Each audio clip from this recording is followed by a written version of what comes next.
Hi friends, प्रेरणा homemade recipe मध्ये तुमचं खूप खूप स्वागत आहे. आज आपण औषधी अशी रानभाजी बघणार आहे आणि बऱ्याच ठिकाणी त्याला असं वेगवेगळ्या नावाने बोललं जातं. तर आमच्याकडे त्याला कामुन्याची भाजी बोलतात. काही ठिकाणी त्याला कडकांगण किंवा अशी कांगोण्याची भाजी असं बोलतात.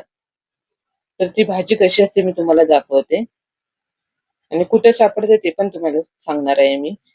तर ही अशा प्रकारे भाजी असते, बघू शकता तुम्ही. ही बांधावरती किंवा ऊसाच्या साईडला वगैरे अशी सापडते किंवा रानात वगैरे अशी सापडते. तर हे सहसा बांधावरती अशी सापडते. ही अशी वरची कोवळी कोवळी अशी पानं काढून घ्यायची आहेत आणि त्याला अशी हिरवी हिरवी फळं असतात, तुम्हाला मी दाखवले आहे.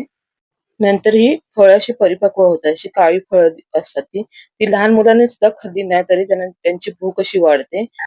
आणि तुम्ही गावाला वगैरे गेलात ना, ही सहज तुम्हाला भाजी कुठेही मिळते वगैरे रानात वगैरे गेल्यावर. एप्रिल मे मध्ये ही भाजी तुम्हाला सहज मिळते ही. आता ही कशी बनवायची ती मी दाखवते तुम्हाला. तर इथे ही अशी पानं पण काढून घ्यायची आहेत, कोवळी कोवळी पानं, आणि ही स्वच्छ अशी धुवून घ्यायची आहे. आणि स्वच्छ धुवून मग चिरून घ्यायची आहे. तुम्ही नाही चिरलात अशी केली तरी पण चालेल. स्वच्छ धुवून मगच चिरून घ्यायची आहे. अगोदर चिरून नंतर धुवायची नाहीये. पहिला धुवून घ्यायची आणि मग स्वच्छ चिरायची. थोडंसं आता कढईमध्ये आपण तेल घालून घेऊ आणि जिरं मोहरी घालायची. लसूण ठेचून घ्यायचे. 7-8 लसणीच्या पाकळ्या घातलेल्या आणि इथे 2 छोटे कांदे होते बारीक चिरून घेतलेले. कांदा चांगला असा परतून घ्यायचा आहे व्यवस्थित. 2 ते 3 मिनिटं आपण हा परतून घ्यायचा. कांदा छान असा परतला की त्यामध्ये मग आपण हळद घालून घ्यायचंय. पाव चमचा हळद घातलेली आहे आणि 2 चमचे तिखट घातलेले आहे. इथं तुम्ही इथं मिरची घालून केलं तरी पण चालेल, पण मिरचीपेक्षाही तुम्ही तिखट घातलात ना तर ही भाजी खूप छान लागते.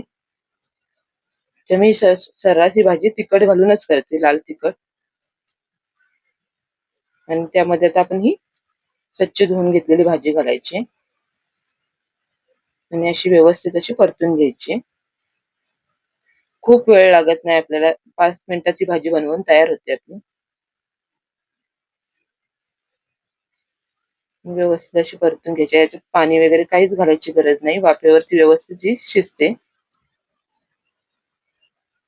आता आपण मीठ घालून घेणार. मीठ आपण सुरुवातीला घालायचं नाही, कारण ही पालेभाजी आहे त्यामुळं नंतर शिजली की कमी होते. त्यामुळे मीठ आपण नंतर घालून घ्यायचं याच्यामध्ये. थोडीशी व्यवस्थित वाफेवरची शिजली की मग आपण मीठ घालून घ्यायचंय. थोडंसं चवीपुरतं मीठ घालायचंय आणि व्यवस्थित मिक्स करून नंतर मग आपण त्याच्यावरती झाकण ठेवून 5 मिनिटासाठी शिजवून घ्यायची. तर आता इथं 5 मिनिटं झालेली आहे आणि भाजी बघू शकता, खूप छान अशी भाजी शिजलेली आहे आपली. तर आपण पाणी वगैरे वापरलेलं नाहीये आणि जास्त वेळ लागत नाही. 5 मिनिटात ही आपली भाजी बनवून तयार होते. आणि ही भाजी ना खूप अशी औषधी आहे. तुम्ही ही गावाला वगैरे गेलात ना तर आवर्जून करून खा ही भाजी. कारण ज्या लोकांना कावीळ वगैरे अशी होते ना, त्या लोकांसाठी ही भाजी खरंच खूप चांगली आहे.